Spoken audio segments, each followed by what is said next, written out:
ছটাকৈ গ্ৰহে মিলি পাঁচটা ৰাশিৰ জাতক জাতিকাৰ জীৱন সম্পূৰ্ণৰূপে সলনি কৰি পেলাব। জ্যোতিষৰ হিচাপ অনুসৰি আহি থকা মাৰ্চ মাহত গ্ৰহসমূহৰ এক গতানুগতিক সংযোজন ঘটিব। মীন ৰাশিত ছটা প্ৰধান গ্ৰহ একত্ৰিত হ'ব। গ্ৰহসমূহৰ এই গতানুগতিক সংযোজনৰ ফলত পাঁচটাকৈ ৰাশিৰ জাতক জাতিকাৰ জীৱনত বৃহৎ পৰিৱৰ্তন ঘটিব।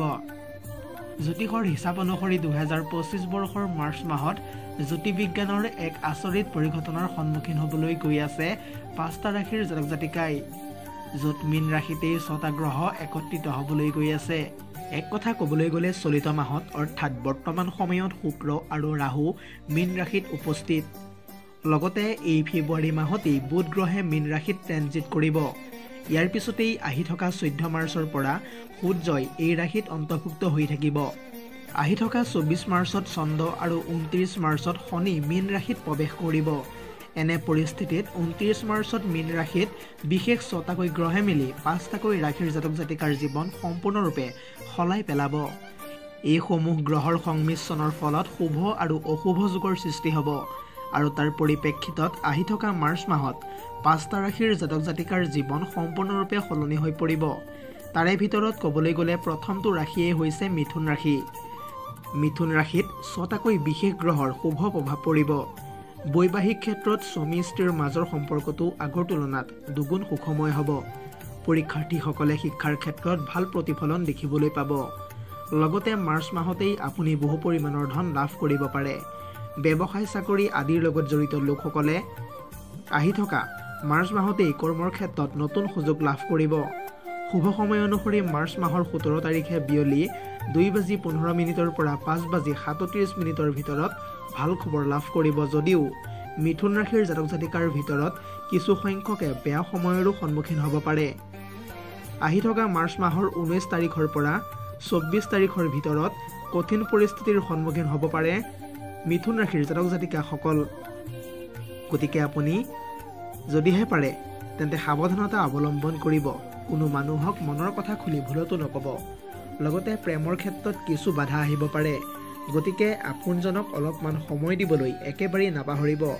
পৰৱৰ্তী ৰাশিটো হৈছে কন্যা ৰাশি। এই ৰাশিৰ জাতক জাতিকাই মাৰ্চ মাহৰ 1 তাৰিখেই ভাল খবৰ লাভ কৰিব। হাতলৈ আহিব পাৰে বহু পৰিমাণৰ ধন। যিসকলে চাকৰিৰ কাৰণে চেষ্টা চলাই আছে তেওঁলোকে মাৰ্চ মাহতেই ভাল খবৰ লাভ কৰিব।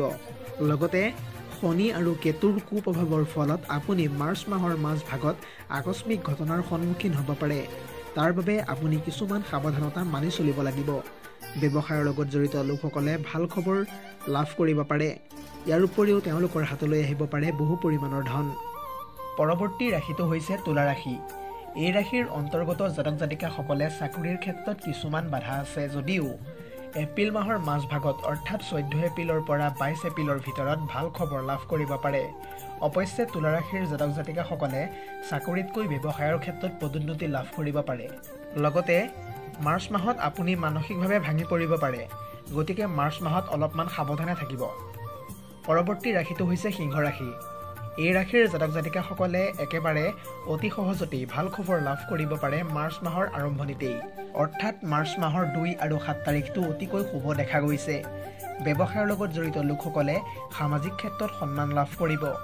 শনি আৰু কেতুৰ আগমনত ফেব্ৰুৱাৰী মাহৰ শেষৰ ফালে আকস্মিক ঘটনাৰ সন্মুখীন হ'ব পাৰে যদিও মাৰ্চ মাহটো কিন্তু তেওঁলোকৰ কাৰণে বহুতেই শুভ হয়।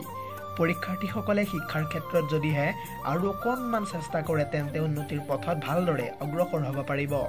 লগতে পৰিয়ালৰ কিছু মানুহৰ পৰা আপুনি বিশ্বাসঘাতকতাৰ সন্মুখীনো হ'ব পাৰে। গতিকে যিমান পাৰে সাৱধানে থাকিব। পৰৱৰ্তী ৰাশিটো হৈছে ধনু ৰাশি। এই ৰাশিৰ লোকসকলে এই চলিত ফেব্ৰুৱাৰী মাহৰ শেষৰ ফালে টকা পইচাৰ ক্ষেত্ৰত কিছু সমস্যাৰ সন্মুখীন হ'ব পাৰে।